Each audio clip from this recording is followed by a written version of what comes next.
বর্ষা যাপনের পর মানুষ যখন ভীষণভাবে কি বলবো মানে ব্যতিব্যস্ত ভীষণভাবে একটা সে চাইছে যে সে সেই জায়গা থেকে বেরিয়ে আসতে চাইছে, একঘেয়েমি একটা পরিবেশের মধ্যে রয়েছে, তখন সেখান থেকে বেরিয়ে এসে সে বিকশিত জ্যোৎস্না রাত যেটা দেখতে পাচ্ছে, মানে অন্ধকার অবস্থা থেকে সে বেরিয়ে এসে মৃদু মর্মর গানে তব মর্মের বাণী বল, ঠিক আছে, বিষাদ অশ্রু জলে মিলুক সরম হাসি, মালতী বিতানো তলে বাজুক বধুর বাসি, শিশির সিক্ত বায়ে বিজড়িত আলো ছায়ে, বিরহ মিলনে গাথা নব প্রণয় দোলায় দুল। এক কথায় যেটা আমরা বলতে পারি যে একটা আনন্দ, শরতের এই যে একটা বর্ষার যে কালো মেঘ সেটা দূর হয়ে গিয়ে যে একটা উজ্জ্বল যে দিন, যেখানে কাশফুল আমরা জানি, নীল আকাশ, এই যে শরতের যেটা মূল বৈশিষ্ট্য সেটা সম্পর্কে লেখক অবহিত করেছেন। প্রথম শরতের কালো মেঘ ও উজ্জ্বল রৌদ্রের গানটিতে কবি জীবন সম্বন্ধেও একটি বড় ভালো কথা বলেছেন, কিন্তু সেসব মনে না এনেও এর রচনা মাধুর্যে কত মুগ্ধ হওয়া যায়। একদমই তাই, কিন্তু এই লেখাটার একটা বড় বিষয় হচ্ছে যে বারবার তিনি যদি একটু পুরো বিষয়টাকে ডিসকাস করতেন বা একটু বিশ্লেষণ করতেন তাহলে গানগুলো আরো সুন্দর হতো, কিন্তু সেক্ষেত্রে তিনি সেটা করেননি তার লেখার মধ্যে, শুধুমাত্র কোথায় কোন গানটাকে তিনি ব্যবহার করেছেন। পরেরটা বলছে যে শ্যামল শোভন,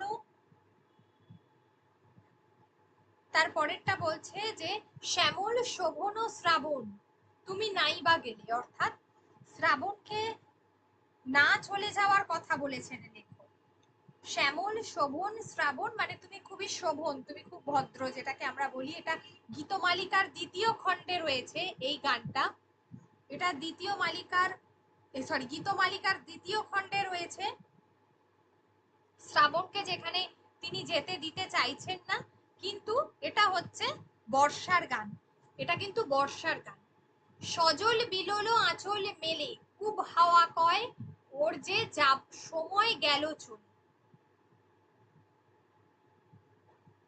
তারপরে বলছে শরৎ বলে ভয় কি সময় গেল বলে, তারপরে শরৎ বলছে যে ভয় কি সময় গেল বলে, বিনা কাজে আকাশ মাঝে কাটবে বেলা, অসময়ের খেলা খেলে, কালো মেঘের আর কি আছে দিন ও যে হলো সাথীহীন, মানে বর্ষার শেষ হয়ে আসছে, খুব হাওয়া কয় কালোর এবার যাওয়াই ভালো, শরৎ বলে মিলবে যুগল কালোয় আলো, অর্থাৎ আলো আর অন্ধকার অবশ্যই এবার একই সাথে মিলে যাবে, তাদের মেলবন্ধন ঘটবে, মিলন ঘটবে, সাজবে বাদল সোনার সাজে আকাশ মাঝে, কালিমা ওর ঘুচিয়ে ফেলে, তাহলে অন্ধকার কেটে যাবে, এটাই বলা হয়েছে। তো তাহলে এটা কিন্তু হচ্ছে গীতমালিকার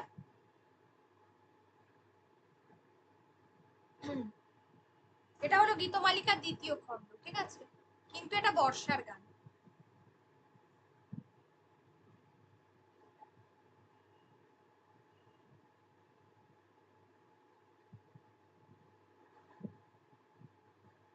শরতের শিশির ও রৌদ্রের ঐশ্বর্য শরৎ তোমার অরুণ আলোর অঞ্জলি, এই গানটা কিন্তু শরতেরই গান, ঠিক আছে। শীর্ষক সুপরিচিত গানটিতে শরৎ তোমার অরুণ আলোর অঞ্জলি, এই যে সুপরিচিত গানটিতে, এটা কোথা থেকে নেওয়া হয়েছে, এটা শেফালিতে রয়েছে, এক চমৎকার রূপ লাভ করেছে। প্রবাহিনীর গানগুলোতে কিন্তু শরতের আকাশ বাতাসের চাঞ্চল্য, উদাস ভাব এসবই বেশি পরিস্ফুট, সে উদাস ভাবে যেন কি এক জাদু আছে, অর্থাৎ এই জায়গায় আমরা দেখছি শেফালির সঙ্গে প্রবাহিনীর একটা তুলনা করা হয়েছে, শেফালির সাথে প্রবাহিনীর তুলনা করা হয়েছে পার্টিকুলার এই গানের মাধ্যমে। ম্যাম একটু ইন্টারাপ্ট করছি, হ্যাঁ, আমাদের সিলেবাসে কি রবীন্দ্রনাথের গান রয়েছে? হ্যাঁ, রবীন্দ্রনাথের গান বলতে এটা হলো অদূদের প্রবন্ধ, সেখানে রবীন্দ্রনাথের গান রয়েছে। সেই প্রবন্ধর একটা হচ্ছে রবীন্দ্রনাথের গান, প্রথম প্রবন্ধ। ও রবি হ্যাঁ, পার্টিকুলার রবীন্দ্রনাথের গান বলে প্রব- কোনো কিছু নেই, ঠিক আছে?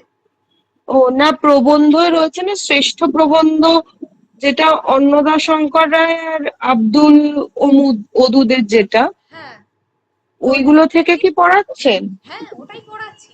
তো ওখানেই হচ্ছে ও আমি আসলে অনেকগুলো ক্লাস করিনি তো, আমার শরীর খারাপ ছিল, ওই জন্য আমি ঠিক ধরতে পারছি না ম্যাম। আচ্ছা, রেকর্ডেড ক্লাসগুলো দেখোনি? হ্যাঁ দেখেছি, মানে সব দেখা হয়নি, আমার জন্ডিস হয়েছিল, তো আমি কদিন হসপিটালে ছিলাম, তো ওই জন্য আমি মানে এগুলো ফলো আপ করতে পারিনি। ঠিক আছে, একটু রেকর্ডেড ক্লাসগুলো দেখে নাও, আর এটা হুম। দেখতে হলে অবশ্যই আপনি মানে শ্রেষ্ঠ প্রবন্ধ অন্নদাশঙ্কর রায়ের কোন একটা প্রবন্ধ পড়াচ্ছেন তো এখন? না, এটা অদূদেরটা তাহলে পড়াচ্ছি, অদূদেরটা ও পড়াচ্ছি। ওদুদেরটা পড়াচ্ছেন। ওদুদের কোন, মানে পাঁচটা প্রবন্ধের মধ্যে কটা হয়ে গেছে ম্যাম? হ্যাঁ। আচ্ছা, তাহলে এই জায়গায় প্রবাহিনীর সঙ্গে শেফালির একটা তুলনা করা হয়েছে, যে প্রবাহিনীর গানগুলো, মানে প্রবাহিনীতে শরতের যে গানগুলো রয়েছে, সেখানে কি হচ্ছে যে শরতের এতটা চাঞ্চল্য, একটা উদাস ভাব, এতটা উজ্জ্বল নয় পুরো বিষয়টা, ঠিক আছে? কিন্তু এখানে আমরা দেখছি এই পার্টিকুলার গানটা আবার গীতি চর্চা প্রথম খণ্ডতেও ব্যবহার করা হয়েছে। এই পার্টিকুলার গানটা গীতি চর্চা প্রথম খণ্ডতেও ব্যবহার করা হয়েছে, কিন্তু তোমাদের যেহেতু সিলেবাসে শেফালি আছে, তো সেই কারণে এটা শেফালির জন্যই বেশি ইম্পর্টেন্ট, বা তোমরা শেফালি হিসেবেই পড়বে। তাহলে এখানে শেফালির সঙ্গে প্রবাহিনীর তুলনা করা হয়েছে।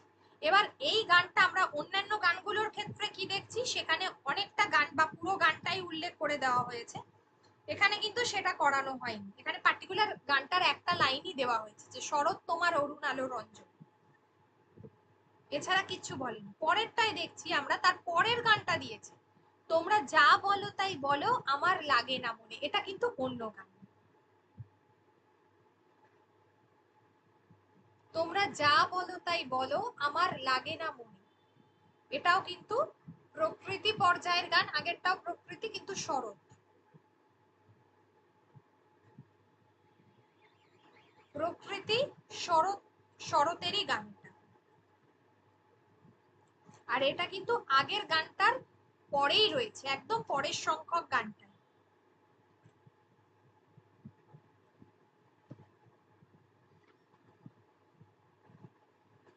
পরের গানটাই হলো এটা। তো আমার যায় বেলা বয়ে যায় বেলা কেমন বিনা কারণে, এই গানটাতে আমরা দেখতে পাচ্ছি এটা নবগীতিকার গান, এটা নবগীতিকার প্রথম খণ্ডের গান, এটা নবগীতিকার প্রথম খণ্ড।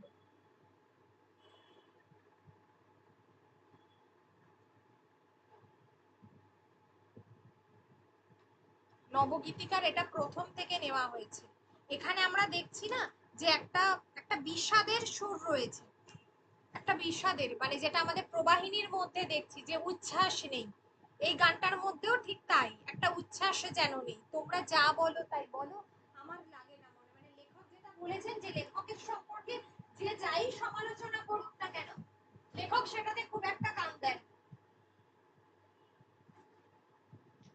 ম্যাম এটা নবগীতিকাতেও রয়েছে, শেফালিতেও রয়েছে? কোনটা না, শুধুমাত্র এটা শেফালিতে রয়েছে, এটা নবগীতিকাতেই রয়েছে, শেফালিতে নেই। ও ম্যাম, তাহলে বললেন যে শরৎ তোমারের পরেই এই গানটা রয়েছে? হ্যাঁ, ওটার পরেই রয়েছে, কিন্তু এটা শেফালির গান নয়, এটা নবগীতিকারই গান। ও তাহলে ম্যাম শরৎ তোমার, গীতবিতানে পরেই রয়েছে, কিন্তু এটা শেফালির গান নয়, এটা নবগীতিকার গান, ঠিক আছে? এটা প্রবাহিনীতে ইউজ করা হয়েছে, তোমাদের অ্যাকর্ডিং টু সিলেবাস এটা প্রবাহিনীতে ইউজ করা হয়েছে, যে কারণে এখানে লেখক তো লিখেই দিয়েছেন যে যে চমৎকার রূপ প্রবাহিনীর গানগুলোতে কিন্তু শরতের সেই আকাশ বাতাসের চাঞ্চল্য উদাস ভাব, এই যে লিখে দিয়েছে না? কোন গানে সেটা রয়েছে, যেটা এই গানটার মধ্যে রয়েছে। আমার যায় বেলা বয়ে যায় বেলা কেমন বিনা কারণে, অর্থাৎ লেখকের তার লেখা, তার অন্যান্য কাজের মধ্য দিয়ে তিনি জীবন ধারণ করে থাকেন। কে বাইরের কি বলছে সেটা নিয়ে তিনি বিন্দুমাত্র ভাবিত নন। এই পাগল হাওয়া কি গান গাওয়া,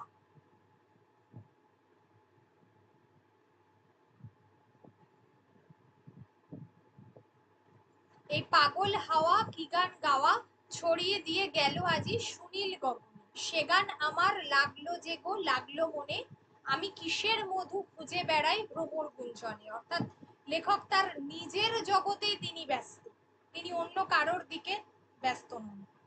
আমি ওই আকাশ ছাওয়া কাহার চাওয়া এমন করে লাগে আজি আমার মন।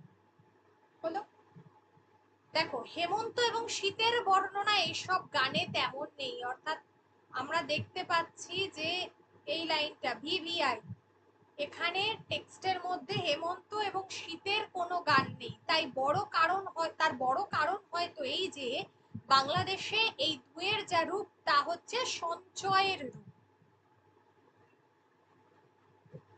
আর আয়রে মোরা ফসল কাটি, এই যে গানটা, এটা আবার অন্য ধরনের গান।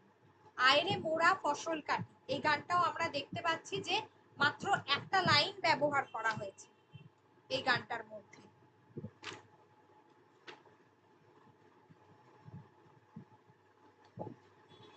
তারপর বলছে কিন্তু কবির এইসব গানের যা রূপ তাকে বলা হয় অপচয়ের রূপ। অর্থাৎ শীত এবং হেমন্ত এই দুটোর মধ্যে কিসের রূপ পাওয়া যাচ্ছে? সঞ্চয়ের রূপ। এই লাইনটা গুরুত্বপূর্ণ। আর আমরা এই যে আয়রে মোরা ফসল কাটি, এই গানের মধ্যে হচ্ছে অপচয়।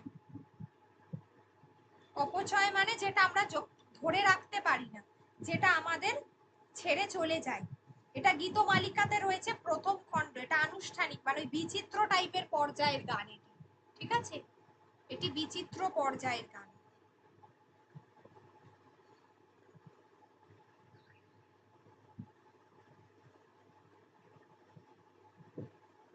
এটা হলো আনুষ্ঠানিক, ঠিক বিচিত্র আমরা বলবো না, এটাকে আনুষ্ঠানিক পর্যায়ে বলে থাকবো। চঞ্চল সৌন্দর্যের সঙ্গে মুহূর্তের জন্য চোখাচোখি, মানে ফসল কাটি মাঠ আমাদের মিতা ওরে আজ তারই সওগাতি, ঠিক আছে। এই যে কারোর সঙ্গে একটা জীবনের সখ্যতা গড়ে ওঠে সেটার কথাই বলা হয়েছে এই গানটার মধ্যে। তাহলে এট ফার্স্ট বলবো এগুলোকে কর্মগীত বলা হয়, সেগুলোর পর্যায়ে পড়বে না? হ্যাঁ, কর্মগীত এটা আনুষ্ঠানিক পর্যায়ের গান। আচ্ছা ম্যাম, ওটা একটুখানি বলে দিন না। এই যে একটা সঞ্চয়ের রূপ রয়েছে আর একটা যে ক্ষয় অপচয়ের রূপ, এই ব্যাপারটা আমি বুঝতে পারছি যেটা না। আমরা ধরে রাখতে পারি না, ঠিক আছে। এখানে একটা লাইন আছে, এই গানটার মধ্যে একটা লাইন আছে যেটা হচ্ছে মোরা নেব তারই দান তাই যে কাটি ধান। মানে আমরা কারোর কোনো কিছু দান নিতে চাই না, আমরা কোনো কিছু সঞ্চয় করে রাখতে চাই না। হেমন্ত এবং শীতের মধ্যে কি হচ্ছে, সবকিছু একটা সঞ্চয় করে রাখা। আর আনুষ্ঠানিক মানে এই ধরনের আমরা যখন ফসল দেখি যে যেটা আমরা তুলে নিই বা যেটা আমাদের ওই নবান্ন উৎসব হয় এই যে এই সময়টাতে বিভিন্ন, ঠিক আছে। তাই যে গাহি গান তাই যে সুখে খাটি, বাদল এসে রচেছিল ছায়ার মায়া ঘর, রোদ এসেছে সোনার জাদুকর। মানে বাদল বৃষ্টির সময়টা যেটা একটা একটা জাদু দিয়ে একটা একটা মায়ার পরিবেশ রচনা করেছিল, যেটা কিন্তু আমরা কি করতে পারি শীতে বা হেমন্তের ক্ষেত্রে আমরা সেটা দেখতে পাই না। আমরা সুখে খাটি, আমরা কারোর দান নিতে চাই না, ভালোবাসা দিয়েই আমরা সবকিছুকে ফিরিয়ে দিতে চাই। এই যে বলা হচ্ছে যে এই সময় হেমন্ত এই টাইমটাতে কি হচ্ছে, অপচয় কেন বলা হচ্ছে, যে এই সময় আমরা ধানটাকে কেটে নিচ্ছি, কেটে আমরা বিক্রি করে দিচ্ছি, ঠিক আছে। এই জন্য আমরা কিছু জমিয়ে রাখতে পারি না। হেমন্তের সময় তো আমরা জমিয়ে রাখি, কিন্তু অঘ্রাণের যে আমাদের অঘ্রাণের সংক্রান্তিতে হয় ধান কেটে নিচ্ছে দিয়ে নবান্ন উৎসব হচ্ছে, সেই কারণেই তখন হলো অপচয়। বোঝাতে পেরেছি কেন?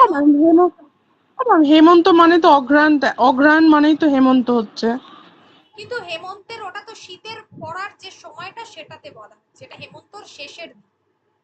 ধানটা কখন কাটা হয়? হেমন্তর শেষের দিকে কাটা হয়।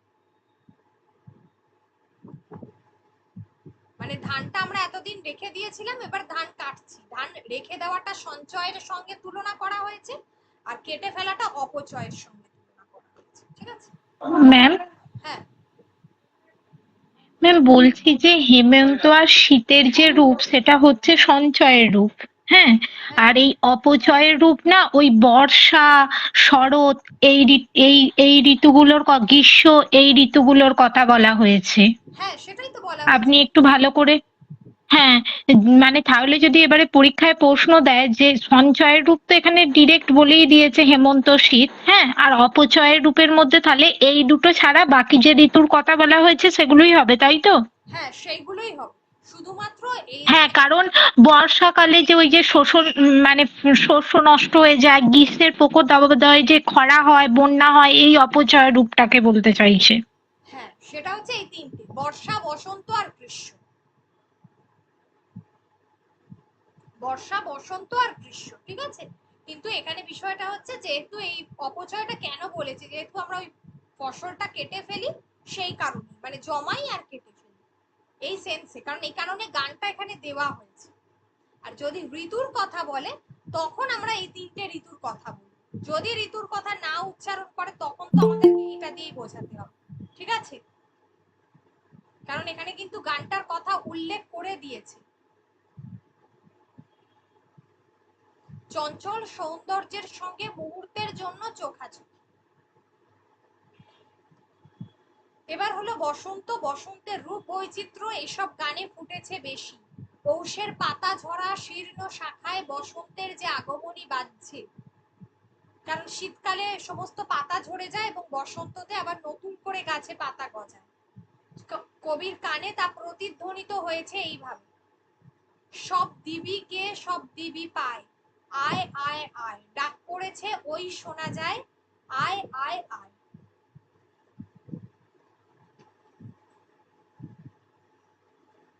তাহলে এই হলো বসন্তের গান শুরু হচ্ছে, অর্থাৎ এখানে বসন্তের শুরুর কথা বলা হচ্ছে।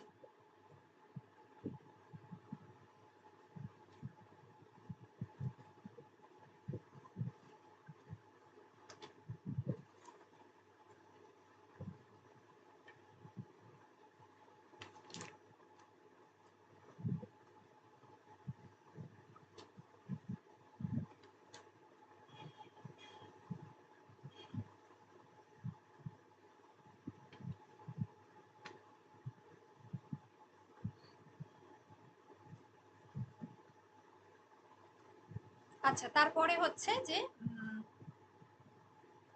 ডাক পড়েছে ওই শোনা যায়, আয় আয় আয়, আসবে যে সে স্বর্ণ রথে, জাগবি কারা রিক্ত পথে, পৌষ রজনী তাহার আশায়, আয় আয় আয়, মানে পৌষের এবার শেষ সময়, ঠিক আছে। ক্ষণে কেবল তাহার খেলা, হায় হায়।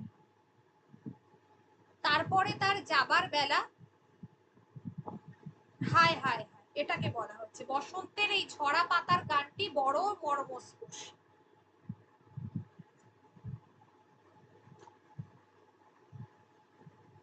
আচ্ছা এই গানটা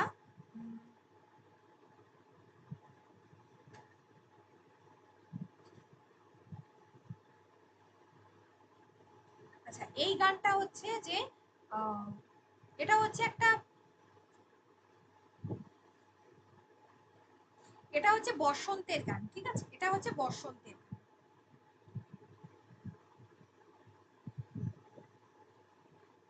এটা তো তোমাদের আছেই, এটা বসন্তের গান। আর অবশ্যই এই প্রবন্ধর প্রথম লাইনটা ভিভিআই, ওটাকে কিন্তু আমাদেরকে বুঝতে হবে যে প্রবাহিনী কোনটা, কোনটা গীতমালিকা থেকে নেওয়া হয়েছে, কোনটা কেতকী থেকে, কোনটা শেফালি থেকে, কোনটা বসন্ত থেকে। এটা বসন্ত থেকে নেওয়া হয়েছে। বসন্তের ঝরা পাতার গানটি বড় মর্মস্পর্শী, ফাগুনের শুরু হতেই শুকনো পাতা ঝরলো যত, তারা আজ কেঁদে শুধায় সেই ডালে ফুল ফুটলো কি গো।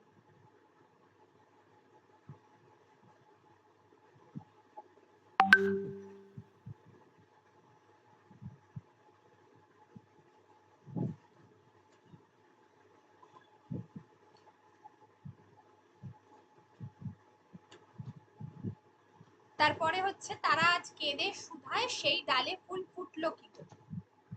এটাও হচ্ছে এরপরে আমরা দেখতে পাচ্ছি যে তারা কয় হঠাৎ হাওয়ায় এলো ভাসি, মানে বসন্তের শেষ দিকটা, সেই জায়গাটাকে বলা হচ্ছে। এটা কিন্তু এটা নবগীতিকাতে রয়েছে, এটা নবগীতিকাতে রয়েছে আলাদা গান এই জায়গা থেকে।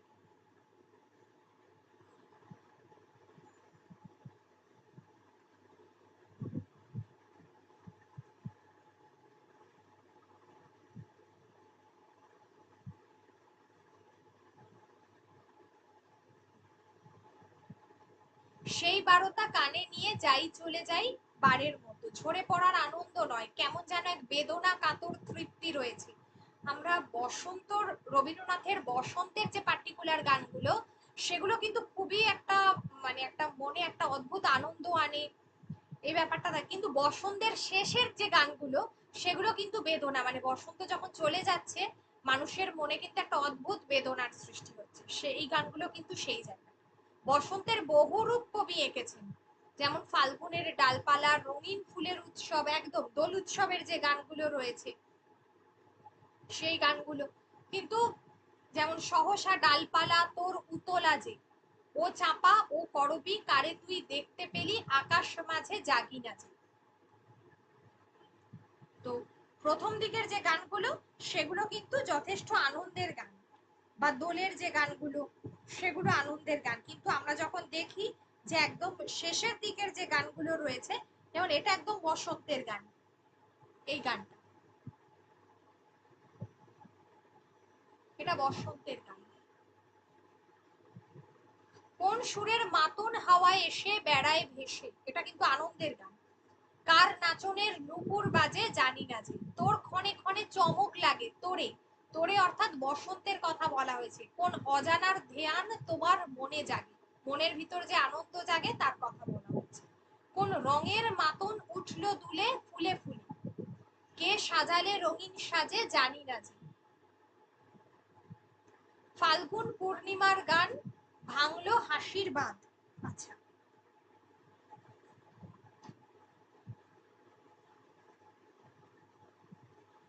এখানে আবার আমরা দেখতে পাচ্ছি যে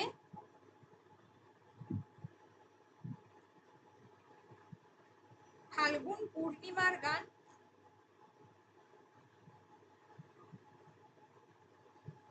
ভাঙলো হাসির বাঁধ, অধীর হয়ে মাতলো কেন পূর্ণিমার ওই চাঁদ। এটা তো আরেকটা গান ম্যাম। হ্যাঁ,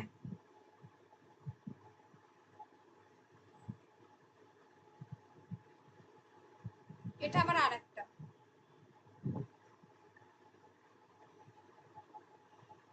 একটু একবার দেখে নি, এটা আলাদা গান নাও হতে পারে, ঠিক আছে একবার দাও।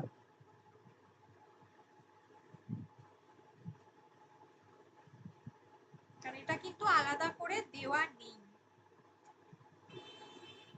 ম্যাম এটা আলাদাই গান, ওই ভাঙলো হাসির বাঁধ থেকে আলাদা। ভাঙলো হাসির বাঁধ থেকে হবে একদম।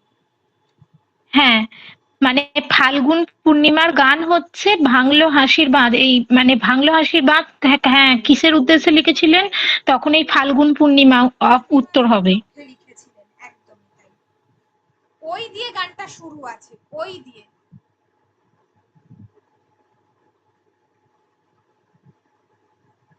ওই দিয়ে গানটা শুরু, ফাল্গুন পূর্ণিমার গান, এটা হবে আলাদা গান। এই গানটা এখানে শেষ হয়েছে, এটা বসন্তের গান, এটা বসন্তের গান। কিন্তু এই যে ভাঙলো হাসির বাঁধ, এখানে একটা ওই আছে আগে।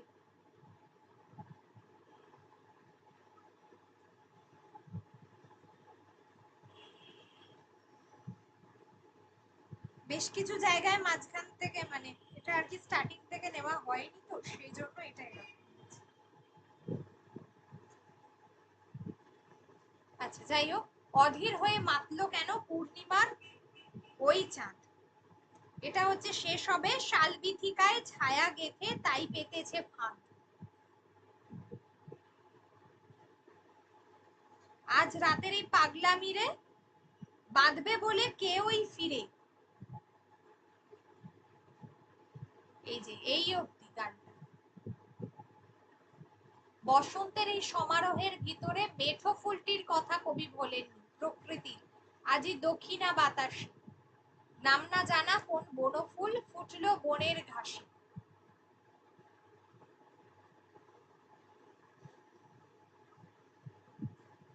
সব বসন্তের গান প্রত্যেকটা।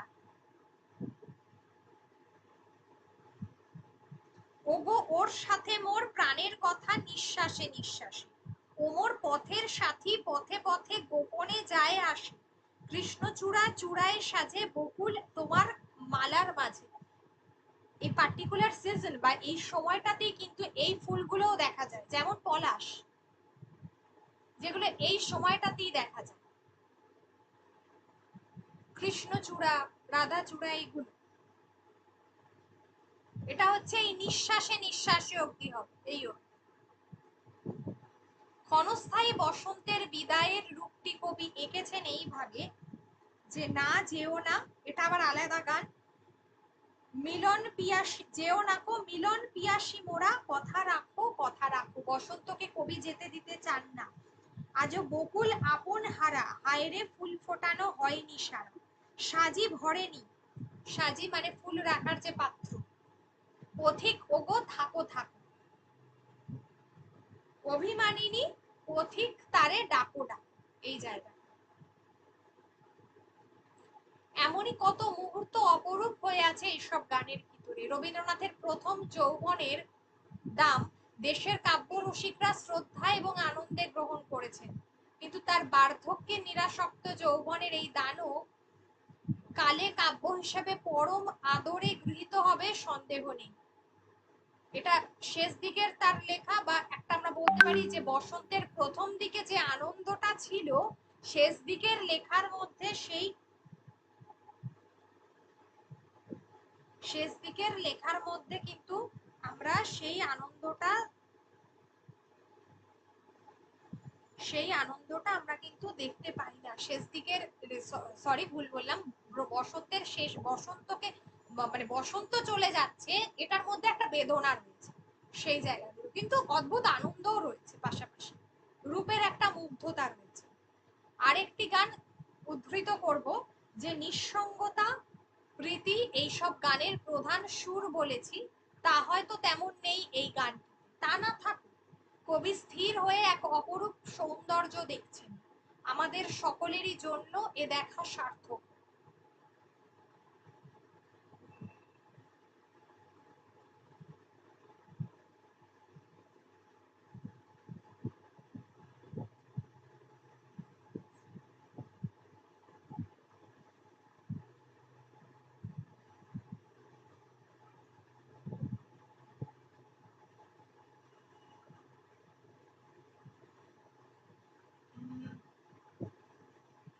আমার মন চেয়ে রয় মনে মনে হেরে মাধুরী, নয়ন আমার কাঙাল হয়ে মরে না ঘুরি, চেয়েছে বুকের মাঝে গুঞ্জরিল একতারা যে, মনোরথের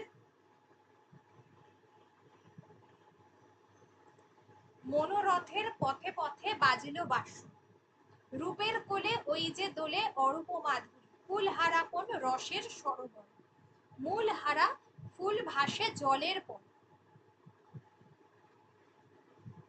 কবে লেখা হয়েছে প্রবন্ধটা? অগ্রহায়ণ 1338। খেয়াল রাখতে হবে এটা।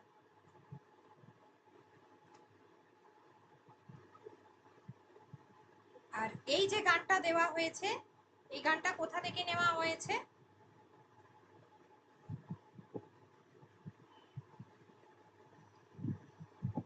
আমার মন চেয়ে রয় মনে মনে হেরে মাধুরী।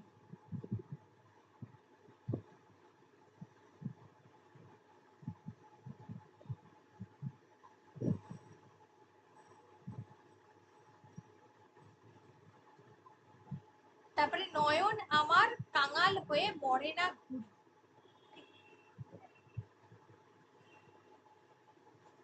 এটা তিনি তার শেষের যে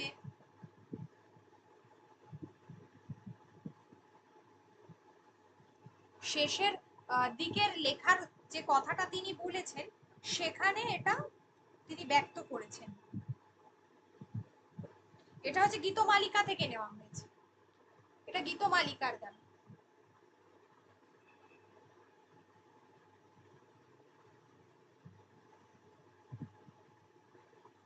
এটা গীতমালিকা প্রথম খণ্ড থেকে নেওয়া হয়েছে এই অংশ।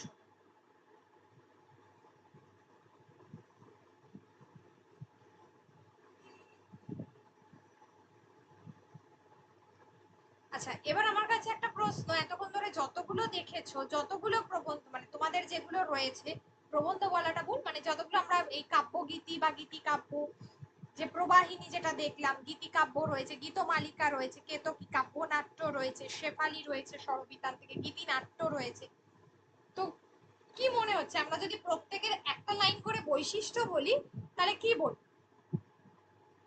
গানগুলোর যদি একটা লাইন করে বলি যে বৈশিষ্ট্য বলতে,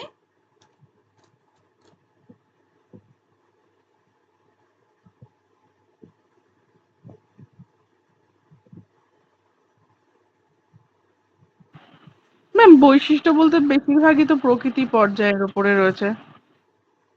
না যেগুলো নেই, প্রবাহিনী আর যদি গীতমালিকার কথা বলি তাহলে কি হবে? যেমন প্রবাহিনীতে তো বেশিরভাগ নিঃসঙ্গতা রয়েছে, ঠিক আছে, কিন্তু বলছে নিঃসঙ্গতা থাকুক তবু একটা না পাওয়া আছে। হ্যাঁ, সেটার মধ্যে একটা আনন্দ রয়েছে, একটা অপরূপ সৌন্দর্য রয়েছে, ওই কারণেই তো লেখক বলেছেন এই লাইনটা, এই যে না থাকুক একটা অপরূপ সৌন্দর্য রয়েছে। যেখানে বলছেন যে আমার মন চেয়ে রয় মনে মনে হেরে মাধুরী, মানে কোনো কিছুর মধ্যে আমাদের না পাওয়ার মধ্যেও যে একটা আনন্দ থাকে সেটা। নয়ন আমার কাঙাল হয়ে মরে না ঘুরি, চেয়েছে বুকের মাঝে গুঞ্জরিল একতারা যে, মনোরথের পথে পথে বাজলো বাঁশরি। আমাদের সবকিছু না পাওয়ার মধ্যেও একটা আনন্দ থাকে, এই অংশটার মধ্য দিয়ে লেখক এটাই বুঝিয়েছে, কবি এটাই বুঝিয়েছে।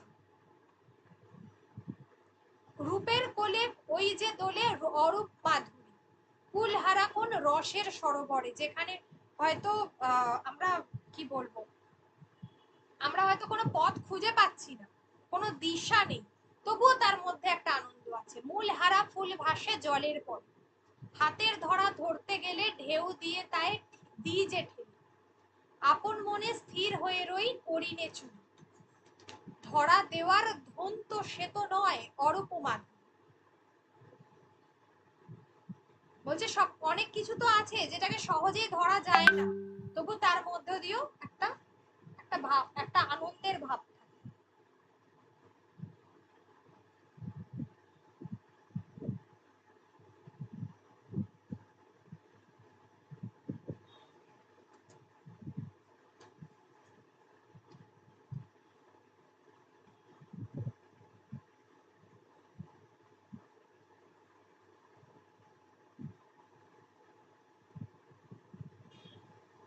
এটার কথাই বললাম।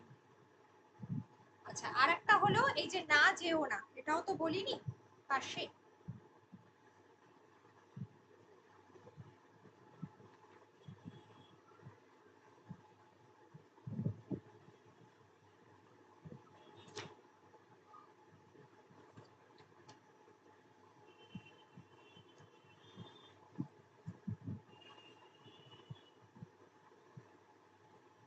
না যেও না, যেও না।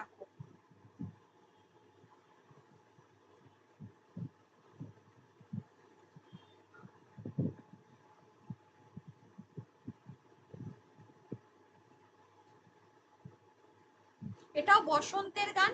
আচ্ছা, এটা আরেকটা জায়গায় ব্যবহার করা হয়েছে, এটা সাপ মোচনেও ব্যবহার করা হয়েছে, ঠিক আছে।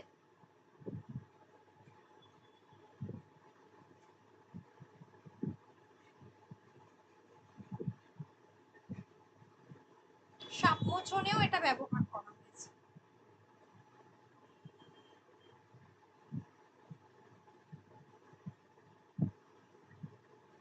ব্যাস, বাদ বাকিগুলো তো সবগুলোই বলে দিয়েছি, আর তো এখানে সেরকম কিছু নেই। কারোর যদি কোনো জায়গায় অসুবিধা হয় এবার বলো, এটা সম্পর্কে যদি কারোর কোনো কোয়েশ্চেন থাকে।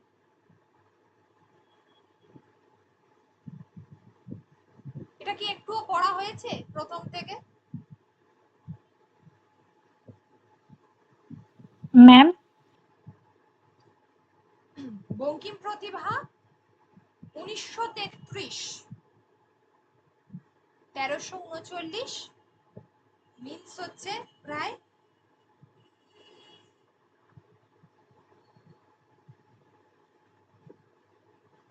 1933-এর, ঠিক আছে, 1932-33 এই সালটায়।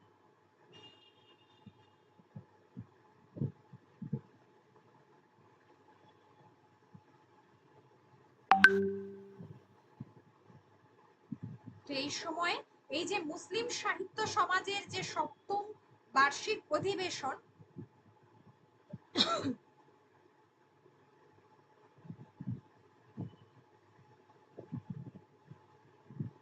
তো এটাতে আমরা দেখতে পাচ্ছি, তো এটা হচ্ছে লেখকের খুব একটা মানে একটা বড় ওনার কৃতিত্ব জীবনে, যে মুসলিম সাহিত্য সমাজ তিনি তৈরি করেছিলেন তার এক বন্ধুর সঙ্গে। সাহিত্য সমাজ বন্ধুর সঙ্গে কাজী আব্দুল ওদুদ ছিলেন এবং তার যে একজন সহযোগী অধ্যাপক ছিলেন যেটা ছিল আবুল হুসেইন।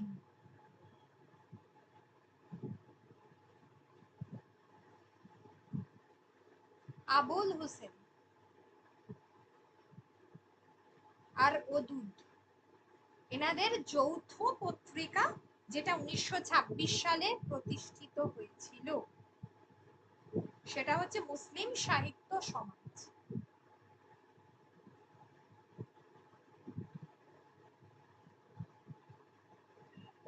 যার সপ্তম অধিবেশনে প্রথমবার এটা পঠিত হয়। এখানে বঙ্কিমচন্দ্রকে নিয়ে লেখা হচ্ছে। আমি বারবার বলছিলাম যে ওদুদ যাদেরকে নিয়ে লিখেছেন, রবীন্দ্রনাথ, বঙ্কিমচন্দ্র, শরৎচন্দ্র, এই তিনজনকে নিয়ে মূলত বাঙালি লেখকদের মধ্যে। তো তার মধ্যে বঙ্কিম প্রতিভা হচ্ছে ওনার অন্যতম, বঙ্কিমচন্দ্র চট্টোপাধ্যায়কে নিয়ে লেখা। বঙ্কিমচন্দ্রের আলোচকদের তিনটি বড় দলে ভাগ করে দেখা যেতে পারে, তার কারণ হচ্ছে ওনার লেখা আমরা জানি যে একটু কঠিন। তিনটে দলের কথা তিনি বলছেন। আচ্ছা, এবার আমরা দেখি তিনটে দল কি কি। তিনটে দল, প্রথম দল বঙ্কিমচন্দ্রের ভিতরে দেখেছেন ভারতীয় অথবা এশিয়ার আধ্যাত্মিক আদর্শের এক সুন্দর পরিণতি।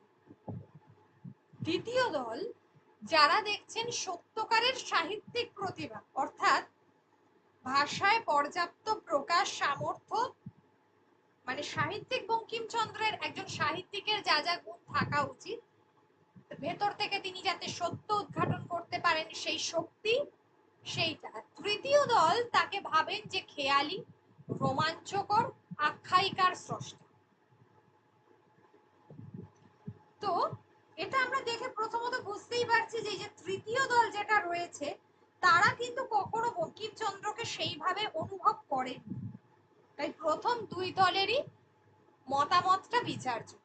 এটা আমরা বুঝতেই পারছি, যে বলছে একজন বঙ্কিমচন্দ্রের মতো লেখক যে শুধুমাত্রই কিনা খেয়ালি, যে শুধুমাত্রই কিছু রোমান্টিক বা রোমাঞ্চকর আখ্যায়িকা স্রষ্টা, খুব যে রোমাঞ্চকর কোনো কিছু বঙ্কিমচন্দ্র তৈরি করেছেন বলে তো আছে কিছুটা, যেমন কপালকুণ্ডলাতে রয়েছে এই জায়গাগুলো, বা একটা আখ্যানের সঙ্গে অন্য আখ্যানের হয়তো আমরা যে মূল আখ্যানের সঙ্গে পাশে যে একটা আখ্যান দেখি, সেই সহ আখ্যানটার মধ্য দিয়ে আমরা কিন্তু সেই জায়গাগুলো দেখতে পাই অনেক সময়। তো সেই তার জন্য পুরোপুরি বঙ্কিমচন্দ্রকে কোনোদিন রোমাঞ্চকর বলা যেতে পারে এমনটা। তাহলে প্রথম দল একদল, দ্বিতীয় দল যার সাহিত্যিক প্রতিভাটা দেখেছেন, এটা হচ্ছে গুরুত্বপূর্ণ। আর প্রথম দল যিনি ভারতীয় অথবা এশিয়া, এশিয়া তো পুরো মহাদেশ, একটা গোটা মহাদেশ, তার মধ্যে ভারতবর্ষ, সেই মহাদেশের মধ্যে একটা দেশ। তাহলে তার আধ্যাত্মিক আদর্শের একটা সুন্দর পরিণতি, তার যে একটা আদর্শ ছিল, যে আদর্শ, তার সেই আদর্শ আমরা তার আনন্দ মঠে দেখতে পাচ্ছি, সেই আদর্শের প্রতিফলন আমরা সীতারামে দেখতে পাচ্ছি, এই জায়গাগুলো সেটাকে বুঝিয়েছে। তাহলে অ্যাট ফার্স্টই এখানে যেটা পড়তে হবে সেটা হচ্ছে তিনটে বড় দল কি কি, তারা বঙ্কিমচন্দ্র সম্পর্কে কি কি মত পোষণ করেছেন, এটা এইটুকু গেল। পরেরটা হচ্ছে বঙ্কিমচন্দ্রের ভিতরে যারা ভারতীয় অথবা এশিয়ার আধ্যাত্মিক আদর্শের সুপ্রকাশ দেখেছেন, তাদের মধ্যে স্বর্গীয় শশাঙ্ক মোহন সেন অগ্রগণ্য।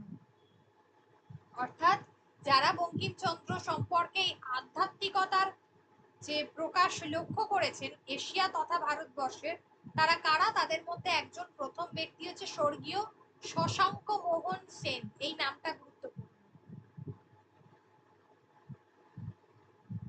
কেননা এই আধ্যাত্মিকতা বলতে মানুষের আমার এক বিশেষ বিকাশ বুঝেছি। সাধারণত আমাদের দেশের আধ্যাত্মিকতাবাদীরা যেমন প্রচ্ছন্ন অপ্রচ্ছন্ন দাম্ভিক, সেই সাহিত্য কজন অশোভন রূঢ়তার দ্বারা তিনি কখনো আক্রান্ত হননি। অর্থাৎ আমরা আধ্যাত্মিকতা বলতে কি বুঝি? আমরা তো আধ্যাত্মিকতা বলতে ঈশ্বর, ধর্ম এইগুলোর মধ্যেই ডুবে থাকি। তো আমরা বঙ্কিমচন্দ্রের লেখার মধ্যে কি কখনো দেখেছি যে সেই ধরনের আধ্যাত্মিকতার প্রকাশ দেখা গেছে? তাহলে তার আধ্যাত্মিকতাটা কি? তাহলে আমাদের দেশের বেশিরভাগ আধ্যাত্মিকতারা যারা প্রচ্ছন্ন, কোনো কিছুর মধ্যে প্রচ্ছন্ন বা অপ্রচ্ছন্ন অবস্থায় দাম্ভিক, তার ভেতর ডুবে রয়েছে, বিশেষ করে ধর্মের গোঁড়ামি নিয়ে যারা ব্যস্ত, এই জায়গায়। কিন্তু এই শশাঙ্ক মোহন সেন কিন্তু তার দ্বারা আক্রান্ত হননি, কিন্তু মনে হয় যথেষ্ট জ্ঞান সম্পন্ন এবং দৃষ্টি সম্পন্ন হলেও কতকটা সমসাময়িক কালের প্রভাবের দ্বারা তিনি প্রভাবিত হয়েছিলেন। তিনি বঙ্কিম সাহিত্য সম্পর্কে এই ধরনের অভিমত ব্যক্ত করেছিলেন। বঙ্কিমচন্দ্র তার কালে এমন দুর্দণ্ড প্রভাব ছিলেন, সিন্ধু সমাজে জাগরণ মানে যে ব্যাপারটির জন্য দেশের অনেক শিক্ষিত ব্যক্তি অপরিসীম আনন্দ প্রকাশ করে থাকেন, তার সঙ্গে তার সংস্রব এত বেশি যে তার সম্বন্ধে এরকম ভুল হওয়া খুবই স্বাভাবিক।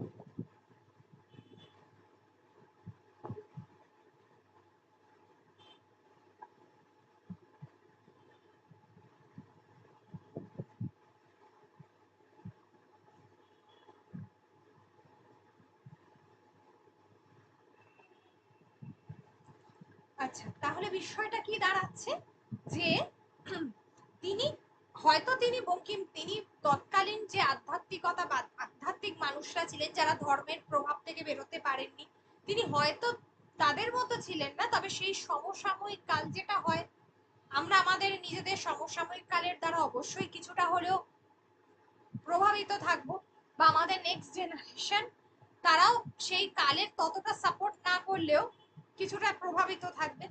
তো এক্ষেত্রে শশাঙ্ক মোহন সেন সম্পর্কেও সেটুকুই বলা যাচ্ছে।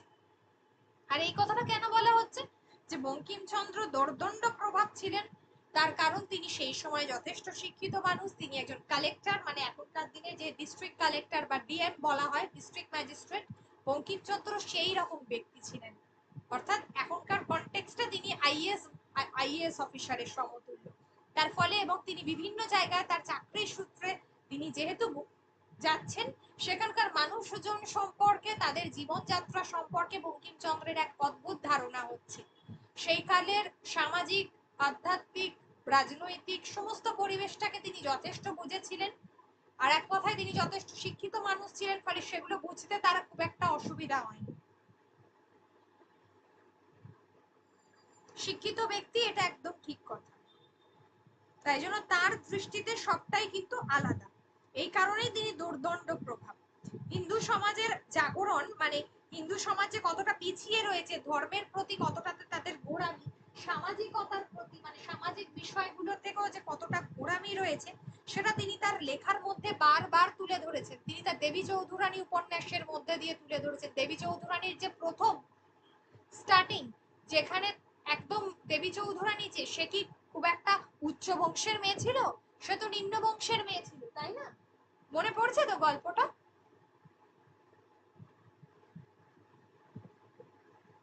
উপন্যাসগুলোর ক্ষেত্রে সেরকম, প্রবন্ধগুলোর ক্ষেত্রেও তাই।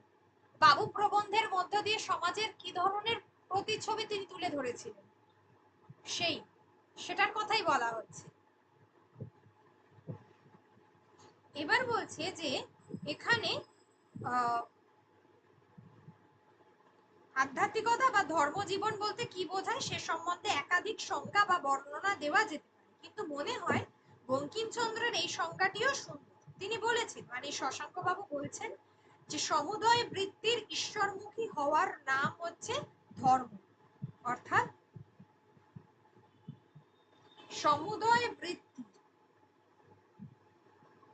সমুদয় বৃত্তির ঈশ্বরমুখী হওয়ার মানে সমস্ত বৃত্তির, সমস্ত পেশার মানুষের প্রত্যেকের নিজের নিজের কনটেক্সটে তাদের কাছে ঈশ্বরের,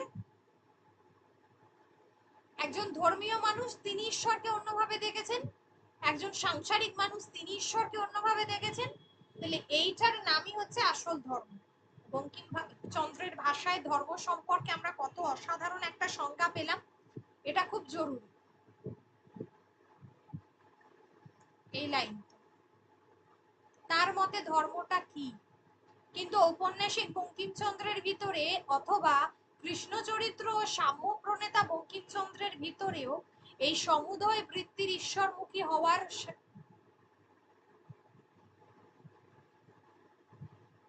শান্তি বাস্তবিকই কি আমরা অনুভব করি?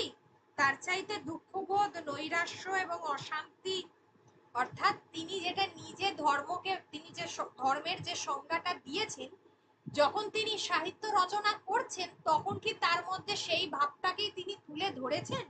আমরা অনেক সময় কিন্তু সেটা দেখতে পাই না।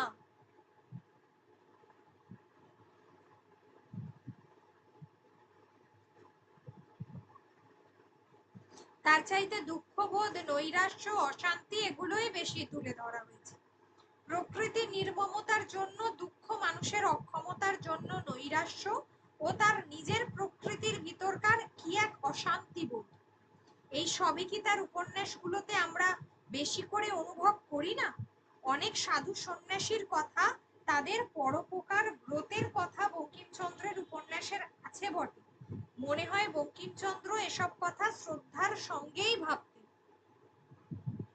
কিন্তু সাহিত্যিকদের যে চেতনা তার সৃষ্টিতে ব্যক্ত হয়, সেই চেতনাই সেই আধ্যাত্মিকতার শান্তি তো পৌঁছয়নি। অর্থাৎ তিনি তার লেখার মধ্য দিয়ে যে বিষয়গুলো তুলে ধরেছেন, সেটা কি হচ্ছে, যখন তিনি লিখছেন, সাহিত্য লেখার ক্ষেত্রে আমাদেরকে কিছু কিছু বিষয় অনেক মাথায় রাখতে হয়।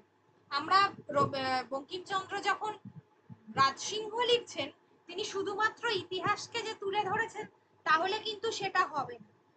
ইতিহাসকে তুলে ধরতে গিয়ে তিনি অনেক সময় তার যে ধর্মতত্ত্ব প্রবন্ধ, ঠিক আছে, ইতিহাসকে তুলে ধরতে গিয়ে সেই ইতিহাসের যে উপাদানগুলো যেগুলো একটা লেখার মধ্যে থাকলে সেটা সার্থক ঐতিহাসিক উপন্যাস হয়ে উঠতে পারে, সেই জায়গাগুলো কিন্তু তিনি তুলে ধরেছেন। তো এই বিষয়গুলো কিন্তু আমাদেরকে সাহিত্য রচনার ক্ষেত্রে, প্রবন্ধ রচনার ক্ষেত্রে লক্ষ্য করতে হয়, এবং বঙ্কিমচন্দ্রও কিন্তু তার সেই সমস্ত প্রবন্ধগুলো তিনি লক্ষ্য করেছেন। তিনি তো ভীষণভাবে সমাজ সচেতন ছিলেন। সমাজের যে ত্রুটি বিচ্যুতি, আধ্যাত্মিকতা, বিভিন্ন ধরনের শোচনীয় অবস্থা, তিনি শুধুমাত্র প্রবন্ধ নয়, সেই জায়গাগুলো কিন্তু তিনি তার লেখার মধ্য দিয়ে তুলে ধরেছেন। আর তিনি কখনোই কোনো নেতিবাচকতায় তিনি বিশ্বাস করতেন না। তিনি যাই লিখতেন সেটা হচ্ছে যে তিনি সবসময় বলতেন যে সেটা নেতিবাচক, নৈরাশ্য, এগুলো কিন্তু তার লেখার মধ্য দিয়ে তিনি তুলে ধরেননি। তিনি একটা কিন্তু তার অন্ধকার থেকে বেরিয়ে এসে জীবনে সুখের উৎস কি, কিভাবে সুখ পাওয়া যায়, কিভাবে ভালো থাকা যায়, সেই বিষয়গুলোর মধ্যেই কিন্তু তিনি আর কি বিশ্বাস করেছেন। সেগুলোর মধ্য দিয়েই কিন্তু তিনি সেগুলোকে ব্যক্ত করতে চেয়েছেন। আবার বঙ্কিমচন্দ্রের মতো এরকম একটা ভাবগম্ভীর লোকও কিন্তু যখন তিনি লোক রহস্য লিখতে গেছেন, সেখানে আবার মানে হাস্যরসের কথাও তিনি উল্লেখ করেছেন। তিনি শ্রীমদ্ ভাগবত গীতা লিখেছেন, তার মানে কি শ্রীমদ্ ভাগবত গীতার মধ্য দিয়ে শ্রীকৃষ্ণ জীবনের যে দিকগুলোকে ব্যক্ত করেছেন, সেই জায়গাগুলো, মানে বঙ্কিমের ভীষণ প্রশ্ন ছিল। তারপরে ধর্মতত্ত্ব লিখতে গিয়ে ধর্মের কথা নয়, তিনি যে পতঞ্জলির যে যোগ বা সাংখ্য, যেগুলোকে আমরা বলে থাকি যে দর্শনগুলো রয়েছে, সেই দর্শনগুলোর কথা বলতে লিখেছেন। যেগুলোর মধ্য দিয়ে আমরা জীবনে একটা পথ খুঁজে পেতে পারি। সেই জায়গাগুলোকে তিনি তুলে ধরেছেন। এইটাই হচ্ছে বঙ্কিমচন্দ্র, তার কাছে এটাই হচ্ছে আধ্যাত্মিক। বোঝা গেল? এটা হচ্ছে তার প্রথম শ্রেণী। এইটুকুর মধ্যে যদি কারোর কোনো কোয়েশ্চেন থাকে বল। এই ফার্স্ট স্টেপটা, আমি দ্বিতীয়টা অংশটা কালকে পড়াবো। বল।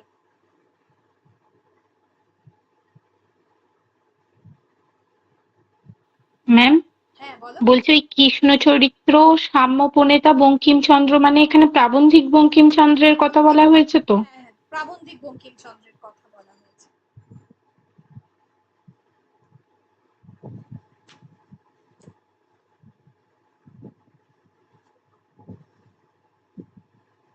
ওই শ্রী বললাম না, মানে তিনি দর্শনটাকে, মানে জীবনে যে চলার তারা যে বাণীগুলো দিয়ে গেছে, কিভাবে জীবনে চলতে হবে, যে পথগুলোকে দেখিয়েছেন, সেটাই বঙ্কিমচন্দ্র তার রচনার মধ্য দিয়ে আরো সহজ সরল ভাবে প্রকাশ করেছেন। যেমন ওই যে বিড়াল, আমরা কমলাকান্তের দপ্তরে দেখছি, শুধু কি ওটাকে বিড়াল নিয়ে লেখা? না, বিড়াল নিয়ে লেখা নয়। সমাজের আর্থ সামাজিক দিকগুলো, মানুষে যেভাবে তিনি তো বললাম যে এত মানুষের সংস্পর্শে তিনি এসেছেন, সেই জায়গাগুলোকে তিনি তুলে ধরতে চেয়েছেন। মানুষ বারবার যেখানে, তো তার অর্থে এই জায়গাটা সাম্য বলতে তিনি সমাজে যে আমাদের জীবনের যে সাম্যের, এক কথায় বলতে পারি যে যেখানে সাম্য বলতে ইউরোপীয়রা যেভাবে বিচার করছে সেই দিকটা তিনি বলেছেন, আমাদের দেশে যেভাবে বিচার করে সেই জায়গাগুলো তিনি বলেছেন। তিনি এখানে সাম্যের মধ্যে বঙ্গদেশের কৃষক রয়েছে, তাদের উপর কি ধরনের বৈষম্য মানে প্রকাশ পেয়েছে, সেটা কিন্তু লিখতে গিয়ে তিনি বলেছেন, বঙ্কিমচন্দ্র বলেছেন সাম্যের কথা।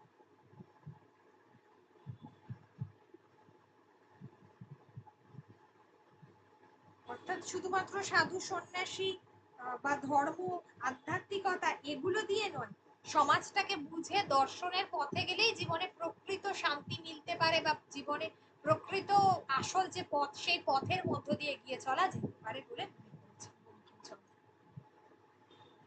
বোঝাতে পেরেছি? এইটুকু কোনো জায়গায় অসুবিধা আছে?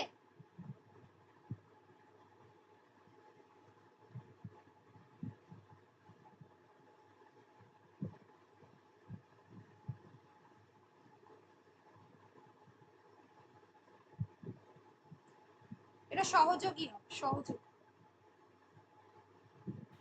ম্যাম এইখানটা একটুখানি দেখুন, এই বঙ্কিমচন্দ্র তার কালে এমন দুর্দণ্ড প্রতাপ ছিলেন, হিন্দু সমাজের জাগরণ মানে যে ব্যাপারটির জন্য দেশের অনেক শিক্ষিত ব্যক্তি অপরিসীম আনন্দ প্রকাশ করে থাকেন, তার সঙ্গে তার সংস্রব এত বেশি যে তার সম্বন্ধে এমন ভুল হওয়া খুবই স্বাভাবিক। ম্যাম এইখানটা কি তার সঙ্গে তার সংস্রব, এই জায়গাটা একটুখানি বলে দেবেন? হ্যাঁ, যেটা হচ্ছে যে বলা যাচ্ছে এক কথায় যে বঙ্কিমচন্দ্র তিনি নিজে যেটা নিজে যেটা মনে করেছেন, সেটা যে তিনি সবসময় তার সাহিত্যের মধ্যে লিখতে পেরেছেন এমনটা নয়, ঠিক আছে? তার মানে কি সেটা বঙ্কিমচন্দ্রের ভুল? তার যে আসক্তি, যে তিনি যে বিষয়গুলো বুঝেছেন, ঠিক আছে, তাহলে কি তার সঙ্গে তার যে সম্পর্কটা, ঠিক আছে, সেটা কি তাহলে ভুল? না, একদমই ভুল নয়। কারণ তার কারণ হচ্ছে অনেক ক্ষেত্রে সেটা লেখা যায় না। যখন আমরা সাহিত্য রচনা করি, তখন সাহিত্যের ক্ষেত্রে যেটা আমরা বুঝি, অনেক সময় সেটা তুলে ধরাটা সম্ভব নয়। সেখানে আমাদের কিছুটা মানে অন্য বিষয়গুলোকেও, বলছে না যে শশাঙ্ক মোহন সেন, তিনি কিন্তু বুঝতেন হিন্দু ধর্মের সেই সময় যে খারাপ দিকগুলো ছিল, তা সত্ত্বেও তিনি তার যুগের দ্বারা বেশ কিছুটা হলেও প্রভাবিত ছিলেন। তো বঙ্কিমচন্দ্রের ক্ষেত্রেও তাই, তিনি কিছুটা হলেও সেই সময়ের দ্বারা প্রভাবিত ছিলেন। তো সেটাকে তিনি এড়িয়ে যেতে পারেন। তার সঙ্গে তিনি জানতেন যে কোনটা ঠিক আর কোনটা ভুল।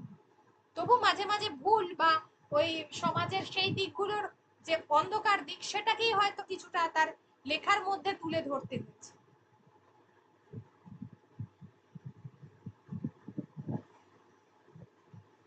তার সম্পর্কে এটা আমরা তাহলে বলতে পারি না ওই সংস্রব মানে এত বেশি, যে তার সম্বন্ধটা, যে তার মানে তিনি ভুল লিখছেন এমনটা আমরা কখনো বলতে পারি, বা তিনি ভুল এটাও আমরা বলতে পারি। বোঝাতে পারলাম এবার? হ্যাঁ ম্যাম।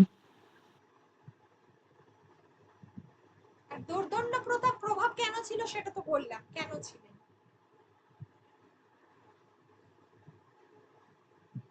সংস্রব মানে সম্বন্ধ, কারোর সঙ্গে কারোর রিলেশন, ব্যক্তি নয়, কোনো জিনিসের সঙ্গে কোনো কিছুর সঙ্গে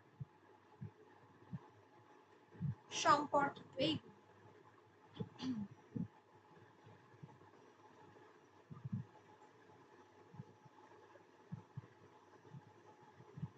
ঠিক আছে, আজ অব্দি এই অব্দি থাকুক, কালকে তাহলে আবার ক্লাস হবে। আগামীকাল, এটা তো কালকে শেষ হয়ে যাবে। কালকে এটা শেষ হয়ে গেলে কালকে এটা শেষ হয়ে গেলে এরপরে কি আছে ওদের?